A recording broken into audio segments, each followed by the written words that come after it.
거절의 말은 부드럽고 완곡하게 하라. 이게 우리가 인간관계를 갖다가 보면은 거절해야 할 그런 상황이 생깁니다. 때때로 거절해야만 할 이 난처한 상황인데요. 이런 상황에 직면하게 될 때 어떻게 해야 될까요? 상대방의 그 부탁을 쫙 그냥 자르듯이 그냥 한마디로 거절하는 게 좋을지, 한마디로 잘라서 거절하는 것은 상대방에 대한 예의가 아닙니다. 이제 이게 잘 안 되더라도 어려운 부탁이라고 그래도 진지하게 들어주는 태도를 보여줘야 된다. 그래서 이 부탁한 상대방은 사실은 내가 갖는 부담보다 훨씬 더 큰 어려움을 갖고 있기 때문에 한마디로 딱 잘라가지고 거절하게 되면은 그 상대방이 마음의 상처를 받겠죠. 이게 아주 인간 심리의 아주 미묘한 면인데, 근데 사실은 이제 현대 사회가 급변하기 때문에 어떤 때는 한마디로 이렇게 딱 잘라서 그렇게 대답하는 게 좋을 수도 있고, 어떨 때는 그 말이 굉장히 또 서운하게 들리기도 하고, 참 이게 지혜가 필요한 때인데요. 이 급격한 변화에 대해서 인간 심리라는 게 아주 민감하게 반응한다는 겁니다. 그래서 자신이 기대했던 일이 있었는데 이게 순간적으로 허물어지면은 뭐 좀 요번에 무슨 일이 있는데요. 그때 한번 좀 뭘 좀 들어주시면 좋겠습니다. 이렇게 부탁을 했을 때 이게 한순간에 무너져 버리면은 허탈감에 빠져든다는 거죠. 그래서 자기 입장에서 이게 안 된다. 도저히 들어줄 수 없는 어려운 부탁이다. 그래도 한번 연구를 해보겠습니다. 한번 생각을 해보겠습니다. 이렇게 적당한 이유를 들어가면서 부드럽게 이해시키면서 거절 의사를 밝히는 것이 현명하다. 그런데 이거는 사실은 이제 부탁을 받은 사람 입장 같아요. 여러분들 실제 경험은 어떻습니까? 내가 이제 어떤 사람한테 부탁을 했는데 그 상대방이 미적미적거리면서 들어줄 듯 말 듯, 들어줄 듯 말 듯 하면서 시간을 자꾸 끌어간다 그러면은 그 미팅 날짜는 다가오는데 그런 것도 참 문제인 것 같아 보면.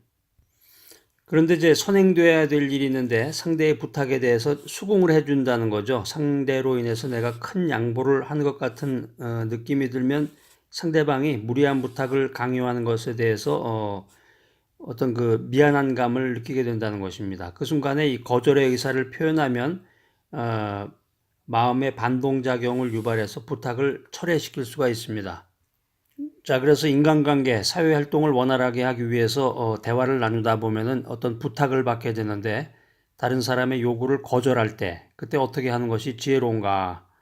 그 사람의 요구가 타당한지 그렇지 않은지 이걸 파악하는 것은 중요한 일이 아닙니다. 일단 이 상대방의 입장에 동조하고 어그리하고 이 들어주는 태도를 취해야 하는 것이 중요하죠. 그래야 이 상대방의 자존심을 건드리지 않고서 이 마음에 상처를 주지 않게 된다는 거예요. 만약에 처음부터 아주 그냥 칼로 자르듯이 무베듯이 쫙 하고 그냥 거절해 버리면은 어, 상대방이 갖는 그 불쾌한 기분이 오랫동안 지워지지 않을 것입니다. 근데 요 이야기에 대해서는 실제로는 그럴 수도 있고 그 사람의 성격에 따라서 조금은 다를 것 같아요. 그냥 쫙 잘라가지고서 안 돼요. 이렇게 얘기를 하는 것이 좋은 건지. 근데 이제 보편적으로는 어떤 사람이든지 그 감정적으로 받아들이기 때문에 그 불쾌한 딱 잘라서 단호하게 거절했을 때 상대방의 이 불쾌한 기분이 오랫동안 지워지지 않고 다시는 부탁하지 않을 겁니다. 그 말은 맞아요. 이게 딱 거절해버리면 다음에는 절대로 부탁하지도 않고 그 사람의 관계가 좀 미묘해지는 건 사실입니다. 거절의 말일수록 완곡하게 표현하는 그 재치가 필요합니다. 찬사는 기쁨을 유발하는 언어의 예술이다. 우리가 이제 흔히 칭찬을 한다 그러는데 이 칭찬이야말로 이 사회의 제약과 장애를 허물어뜨리는 예술행위입니다. 우리 주변에 보면은 이 강의를 들으시는 분도 그렇고 칭찬받는 거 싫어하는 사람은 없죠. 이 칭찬을 받으면은 이 자의식이 자극되기 때문에 심리적으로 우월한 기분에 빠지게 됩니다. 그러니까 이 자의식이 강한 사람일수록 칭찬에 약하게 되죠. 그래서 인간이라고 하는 것은 감정의 동물이기 때문에 칭찬의 말을 들으면 긴장이 풀어진다는 겁니다. 우리가 아는 그 영국 속담에 바보라도 칭찬해주면 훌륭한 사람이 된다. 이런 경고전이 있는데요. 칭찬의 말은 사람 마음을 기분 좋게 해주고 사람을 능동적으로 만들어주고 또 더 잘해보고자 하는 용기를 북돋아주는 그런 말입니다. 그러니까 대화 나눌 때, 인간관계 가질 때 칭찬이 중요한데요. 대화 상대에게 호감을 주는데 이 칭찬만 한 게 없다는 거죠. 효과적이다. 그리고 칭찬이야말로 인간관계의 문을 여는 최선의 방법이 된다는 것입니다. 자, 두 번째 원리는 명예욕을 자극한다. 인간이 명예를 추구한다는 것을 단순히 그냥 미련한 행동이다 이렇게 말하기는 어렵고 우월한 지위 확보를 위한 본능적인 욕구다. 인간의 본능적인 욕구다. 이렇게 생각을 해야 됩니다. 그래서 사람들이 비록 허울 뿐이라도 명예를 부여받으면 기뻐합니다. 그러니까 상장이라든가 무슨 임명장이라는 게 어떻게 보면은 그 종이에다가 그냥 뭐 하나 찍어서 주는 건데 그 종이 한 장 받고서 그렇게 좋아하는 거죠. 그리고 그걸 종이를 붙잡고서 사진도 찍고. 그러니까 어떻게 보면 이 인간의 명예욕이라는 게 그 쓸모없는 그림자와 같은 건데 그렇게 생각하는 사람도 있고 이 명예욕이라고 하는 것은 인간의 심리를 만족시켜주는 명약이라는 것은 또 틀림없습니다. 그래서 인간이라고 하는 것은 명예를 쫓는 명예의 이상한 마력에 약한 존재라는 거죠. 그래서 상대방을 설득할 경우에 또 상대방을 설득해야 될 필요가 있을 때는 상대의 그 명예심에 관계되는 말을 그러니까 칭찬이 되겠죠. 좋은 말, 명예와 관련된 명예를 부추길 수 있는 말을 건네야 된다는 겁니다. 그 말을 듣고 대화 상대방은 내 말에 귀를 기울이게 된다는 겁니다. 자, 세 번째 원리는 상대방의 존재를 인정한다. 그 전문직, 우리가 흔히 이제 프로페셔널이라고 그러는데 전문직이라는 게 어떤 특별한 색다른 직업이 아니라 한 분야에서 전문적인 지식이나 기술을 가지고 있는 사람, 이걸 이제 전문직에 종사합니다. 이렇게 얘기를 하는데 한 분야에 그 전문적인 지식이나 기술을 가지고 있어서 다른 사람에게 조언해 줄 수 있는 사람, 또 협조를 해줄 수 있는 사람, 이런 사람을 전문인이라고 이제 우리가 흔히 얘기를 하죠. 그래서 이제 사람 만나게 되면 명함을 주고받는데 예전에 이제 그 아이들, 초등학교나 이제 중학교 같은 아이들, 요즘에 이제 유치원도 있지만 부모님 직업이 뭐냐 이렇게 쓰게 되면은 이제 그 부모님 직업에 대해서 쓰게 되면은 그걸 가지고서 이제 여러 가지 말이 많잖아요. 그 직업이 직업이냐, 전문직이냐, 뭐 천직이냐. 요즘에 뭐 천직이라는 건 없지만 사람들이 이제 그 3D라고 해서 이제 꺼리는 직업이 있긴 있는데요.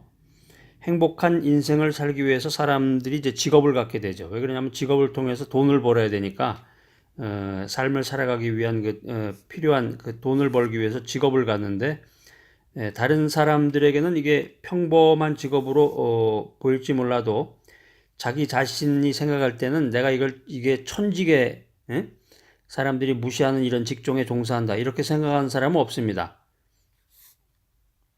우리가 이제 인간관계를 가질 때 상대방에게 도움을 구하고자 할 때는 먼저 그 사람의 존재를 인정해 줘야 된다. 상대방의 존재를 인정해 줘야 된다. 그러니까 여기서 말하는 존재라고 하는 것은 상대방의 명함을 얘기하는 거예요. 상대방의 직업. 그러니까 사람 만나서 거래하고 대화 나눌 때 이 존재를 확인시켜 준다. 그래서 흔히 이제 그 직위를 얘기하잖아요. 직위. 그러니까 그 사람이 현직에 있지 않아도 가장 최근까지 일했던 것 중에서 제일 높은 거 있죠. 그런 것을 이제 직분으로 얘기해 주는 게 좋겠죠. 이제 회장님이라든가 뭐 사장님이라든가 가장 높은 직위를 가지고 상대방의 그 존재를 확인시켜 준다는 거. 이거는 어떤 칭찬보다도 아주 적극적이고 솔직한 그 찬사의 의미라는 겁니다. 찬사의 의미. 그러니까 찬사라는 게 찬사를 보낸다 그러잖아요. 찬사라는 게 이 상대방의 존재를 인정하는 말로부터 스타트가 돼야 된다는 겁니다. 그래서 남에게 인정받을 때 사람은 가장 위대하다는 그런 느낌을 받는 거죠. 어떻게 보면 착각인데 사실은 착각인데 이제 인간관계라는 것이 이제 스무스하게 좋은 분위기로 상대방을 띄워주고 좋은 결과를 이뤄 나가야 되는데 인간이 결코 이성적인 존재가 아닙니다. 인간은 이제 뭐 생각하는 갈대라고는 했지만 사람과 사람 간의 만남에서 이렇게 부딪히다 보면은 감정이 먼저 앞서게 되거든요. 필링이. 그렇기 때문에 찬사는 상대방의 존재를 인정하는 말로부터 시작해야 된다. 그래서 남에게 인정받을 때 사람은 누구나 자기 자신을 위대한 존재로 느낀다는 거죠. 자, 네 번째 원리입니다. 지나친 찬사는 삼간다. 인간이 이제 칭찬 얘기를 했었는데, 인간이 이제 칭찬에 약한 것은 사실입니다. 필링이 강하기 때문에 상대방으로부터 칭찬받을 때 뻔히 보이잖아요. 이성이 돌아가면서 머리 회전이 되면서 저것도 아첨하는구나. 알랑알랑 되네. 그게 이제 비록 아첨이라고 해도 기분은 좋은 거죠. 기분이 좋아진다. 그게 이제 인간 심리라는 건데, 그러니까 어떤 방식의 칭찬이라고 해도 해로울 것은 없다는 거죠. 근데 여기서 조금 이제 생각해 봐야 될 게 뭐냐면은 가장 최고 이런 이 최상급의 찬사를 받게 되면은 마음 한구석으로부터 왠지 모르게 불안한 기분이 들면서 부담스러워진다는 거예요. 예? 뭐 칭찬받고서 불안까지 생길 리가 이렇게 생각이 들 텐데, 그러니까 이런 불안 심리의 그 요인을 한번 그 어널리시스 해보면은 이 최상급의 칭찬을 받은 사람은 부담을 느낀다는 거예요. 왜 그러냐면 항상 그런 동일한 수준을 유지해야 되는구나 내가 이런 부담감을 갖게 된다는 거죠. 이건 조금 이제 기우 같으네. 뭐 별걸 다 생각하네. 그리고 자기 자신이 칭찬을 받은 사람이 낮은 수준으로 떨어지면은 초라해질 게 아니냐 이런 강박관념을 갖게 된다는 거예요. 프랑스의 작가였던 이 주벨이라는 사람이 이런 얘기를 했는데요. 좀 의미심장한 얘기네. 재능은 칭찬에 의해서 어지러워진다는 것을 기억하라. 그러니까 인간이라는 게 그냥 보편타당한 이런 사람뿐만이 아니라 특출난 사람도 있고 특별한 사람도 있고 예민한 사람도 있고 뭐 여러 가지가 있으니까 이 생각이라고 하는 것을 디테일하게 할수록 좋겠죠. 탁월한 사회활동을 하기 위해서는. 이 프랑스의 작가였던 주벨이 그런 얘기를 했어요. 재능은 칭찬에 의해서 어지러워진다. 그러니까 이게 최상급의 찬사를 남용하게 되면은 상대방이 오히려 어떤 타격을 받을 수도 있다는 건데, 그래서 불안과 초조 속에서 살게 된다는 거죠. 이건 좀 예민한 거죠, 굉장히. 이런 사람도 있습니다. 모든 사람이 다 허허하고 이렇게 털털털하게 이렇게 된 사람이 아니고, 어떤 사람은 예민하기도 하고, 어떤 사람은 불필요한 거 오랫동안 이렇게 생각하는 사람도 있고, 그러니까 찬사의 말을 할 때는 그 표현이 적절하고 공정해야 된다는 거죠. 요 말은 조금 한번 의미심장하게 한번 기억을 해볼 만하네요. 찬사의 말은 적절한 표현과 공정한 표현을 써야 된다. 자, 오늘 칭찬의 법칙인데요. 첫 번째 원리, 거절의 말은 부드럽고 완곡하게 하라. 그래서 이제 때때로 대인관계 갖다 보면 거절해야 될 난처한 상황에 직면하게 될 때가 있는데, 상대방의 부탁을 한마디로 그냥 쫙 잘라버린다. 이건 예의가 아니고 비록 들어줄 수 없는 어려운 부탁이라고 해도 일단은 진지하게 들어주는 태도를 보이는 것이 좋다. 그래서 이제 어떤 상대방의 요구를 거절할 때의 그 케이스 메소드인데요. 다른 사람의 요구를 거절할 때는 그 사람의 요구가 타당한지 그렇지 않은지 이걸 파악할 필요가 없어요. 일단 상대방의 입장에 동조해주고 들어주는 태도를 취해야 상대방이 자존심을 건드리지 않고 마음의 상처도 주지 않는 거죠. 자, 두 번째 원리는 명예욕을 자극하라. 명예욕을 자극하라. 그런 내용이었는데, 이 명예라는 것이 어떻게 보면 미련한 행동인데요. 사람이 이제 그 황금의 눈이 어둡고 또 명예의 눈이 어둡고 어떤 그 타이틀의 눈이 어둡고 이런 사람을 흔히 이제 미련한 사람, 지혜롭지 못한 사람이라고 이야기하지만 우리의 그 인생의 현주소는 또 그렇지는 않죠. 그런 과정이 인생의 그런 모습인데, 지금 여기에서 좀 말씀드리는 건 그런 측면은 아니에요. 현실적인 실제의 생활의 모습을 말씀드리는데, 명예를 추구하는 것을 갖다가 미련한 행동이라고 치부하기보다는 하나의 심리적으로 인간의 욕구다. 이렇게 받아들이려는 거죠. 명예 추구를 미련한 행동이라고 하기보다는 우월한 지위 확보를 위한 인간의 본능적인 욕구다. 그래서 어떤 사람들은 쓸모없는 그림자다. 이 명예라는 게 다 필요 없는 거다. 이렇게 생각하지만은 명예욕이라는 것이야말로 인간 심리를 만족시켜주는 명약이다라는 거죠.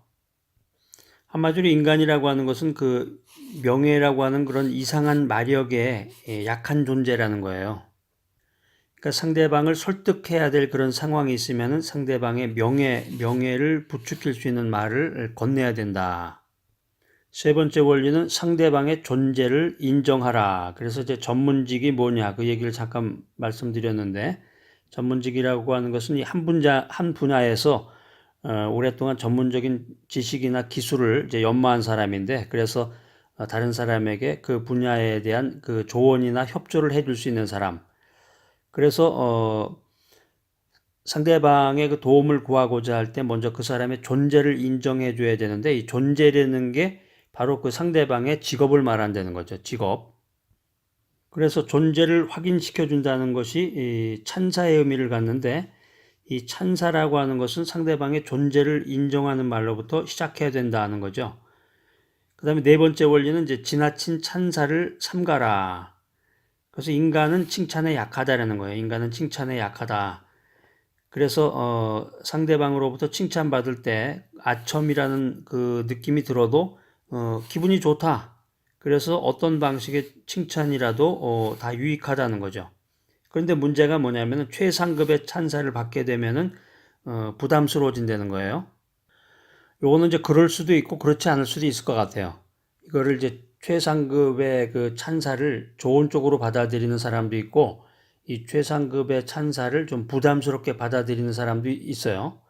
제 경험에 의하면 이제 부담스럽게 받아들이는 사람은 뭔가 이 자의식이 좀 낮은 사람이 아닌가, 이제 그러니까 욕망이나 이런 것들이 욕심이 좀 떨어지고 그런 사람이 아닌가, 그렇게 한번 스스로 연구를 해봤는데, 프랑스의 작가였던 그 주베리 한 얘기 있었죠. 재능은 칭찬에 의해서 어지러워진다는 것을 기억해라. 그래서 이 최상급의 찬사를 남용하게 되면 상대방은 오히려 큰 타격을 받을 수 있다. 그래서 항상 불안과 초조 속에 살아간다. 요거 좀 예민하고 자의식이 좀 낮은 사람의 경우에, 이제 그렇지만 우리가 이제 사회에서 만나고 인간관계 갖는 사람들의 모습은 다양하기 때문에 이런 이제 이론적인 것으로 우리가 항상 무장을 하고 있어야 됩니다. 그래서 찬사의 말은 적절한 표현과 공정한 표현을 가지고 사용이 되어야 되는데, 오늘 칭찬의 법칙 강의를 들으시는 여러분, 대화의 상대가 어떤 비난의 말을 할지라도 조용하게 대처하면서